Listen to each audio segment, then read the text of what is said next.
जो स्लॉट है इसको आगे की तरफ रखना है। फिर जो स्प्रिंग है इसको क्लॉकवाइज डायरेक्शन में इसका थ्रेड जाए ना वैसे रखना है, क्लॉकवाइज में। इसको ऐसे रख के यहाँ पे सपोर्ट देना है।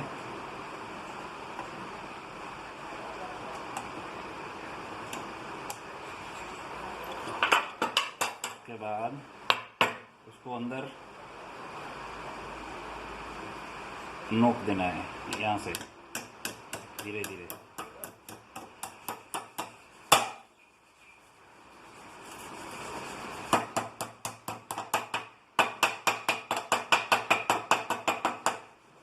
फिर इसको लगे नहीं इसलिए इसको थोड़ा हैमर से